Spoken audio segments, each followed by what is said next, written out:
Hi everyone, this is Mary Flower.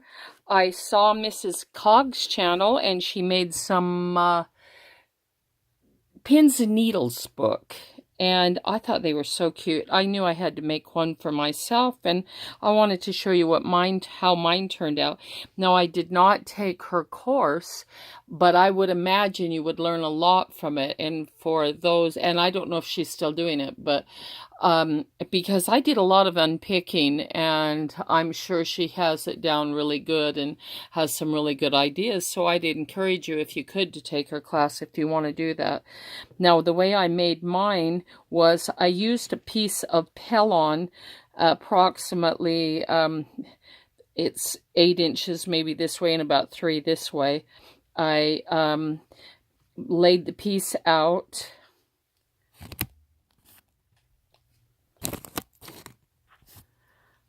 Sorry, I had to pause that for a minute because I wanted to grab. Now, I have not seen how she makes hers. I'm just going to show you what I did. These are pieces of Pellon that I just laid out. I used a glue stick to put pieces on here.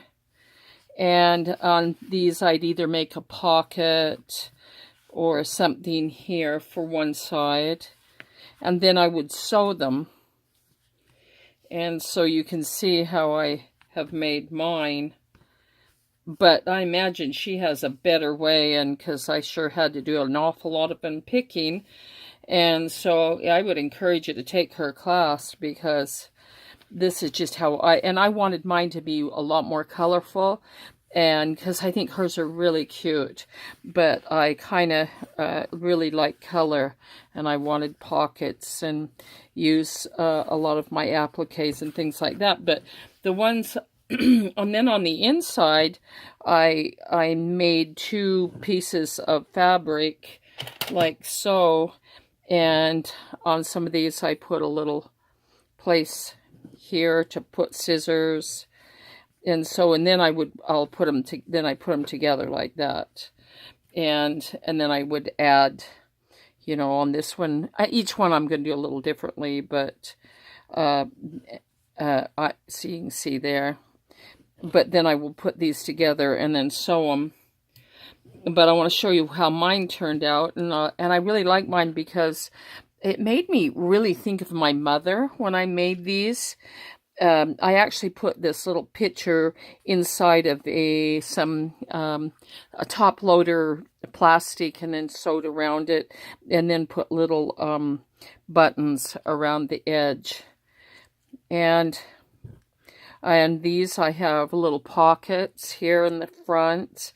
And if you go to All a Dollar or Dollar Tree, you can buy little kits that have little pieces of, little things like, a small measuring tape, a tiny pair of scissors, and some of them come like this. But I bought a bunch of these to fill in here.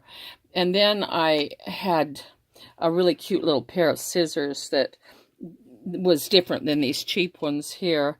And so in the one I'm making, for me at least, I have these cute little scissors here, and I put them right here.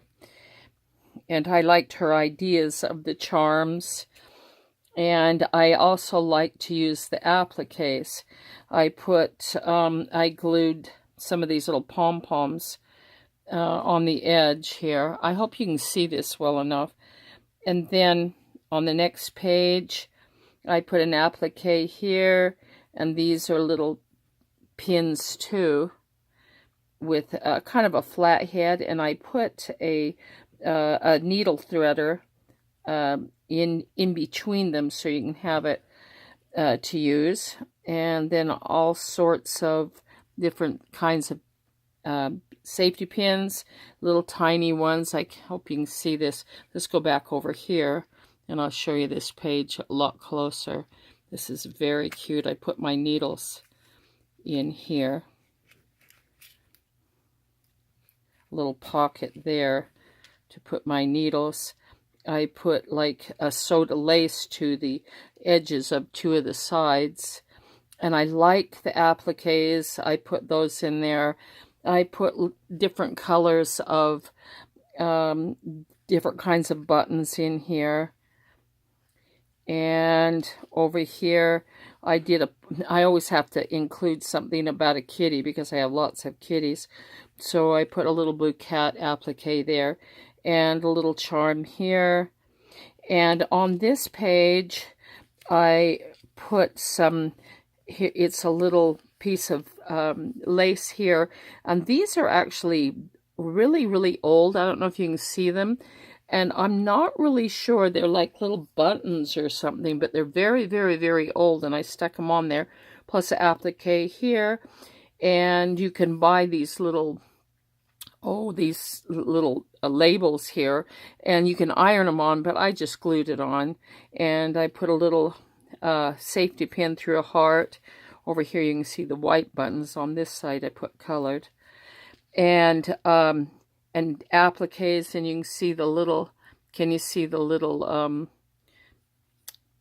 pair of scissors there? These are just little charms.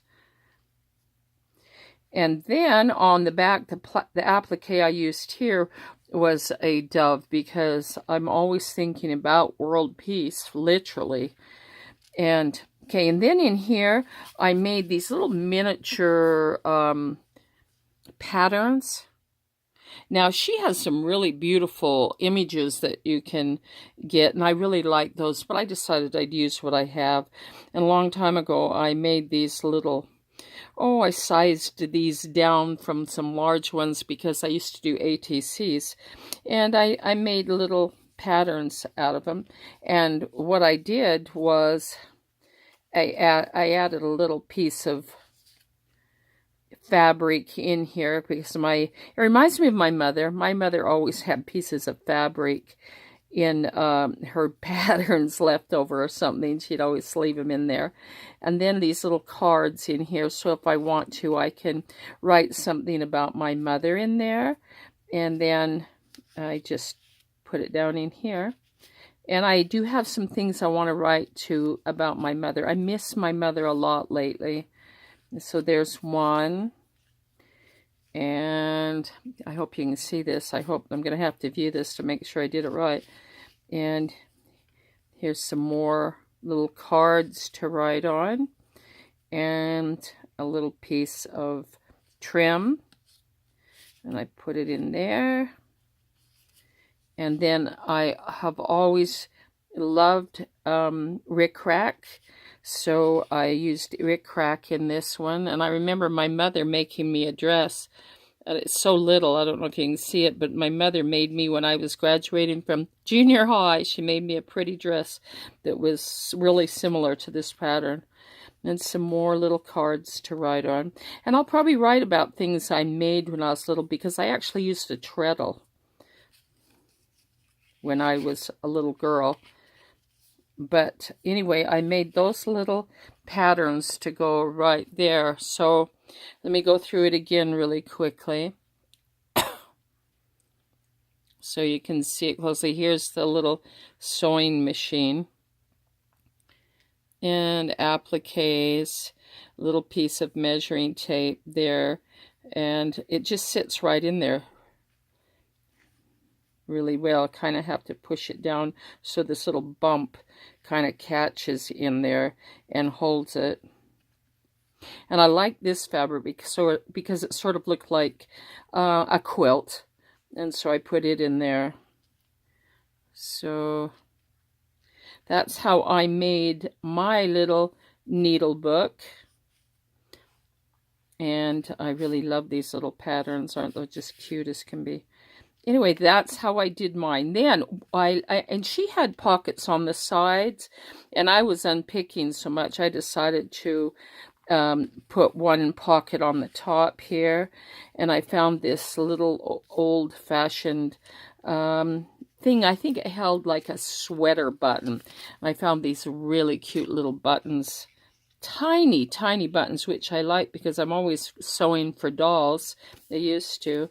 And then I made this little tiny booklet, which I'm going to put little labels and things in here, and maybe even some pictures if I can get in here, and write about my mother and different things that I did when I was little. So it's just a little tiny book. Has hand stitching, hem stitching, little pieces of paper in here.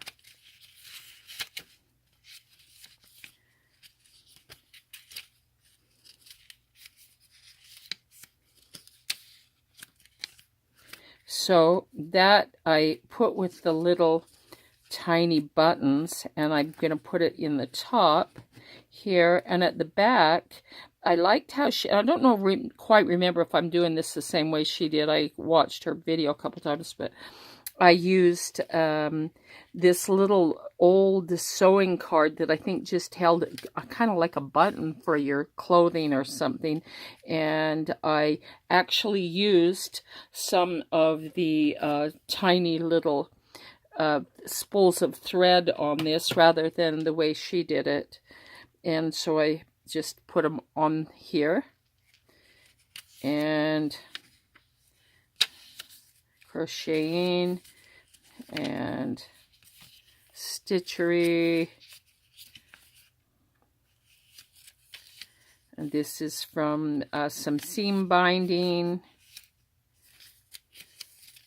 pieces of paper, more things that have to do with stitching, and then the back of the book.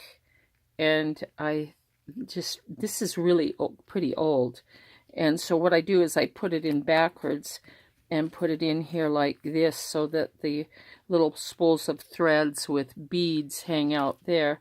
And then I take this and just tie it up on the side like so. I can't remember how she did it. I think she used a button or something. I can't remember exactly, but I'm going to leave a link to her her YouTube so you can see hers, and I would encourage you to take her class if you can. But isn't this cute? This is so fun. But this one, it made me think of my mother the whole entire time that I was making this. But there you go. And I hope you enjoyed that. This was something that was very enjoyable for me to make. Now, the other ones may not be quite as intricate that I'm making with these, but this one I made for myself to keep, and I make some more to sell. But anyway, that was a lot of fun. So anyway, hope you enjoyed that. Give me a thumbs up. Leave me a comment. I always try to write back. And, you know, check out Mrs. Cog's pins and needles. Hers are awesome. And I love her images that she uses. And she does an excellent job. Anyway, have a good evening. Bye-bye.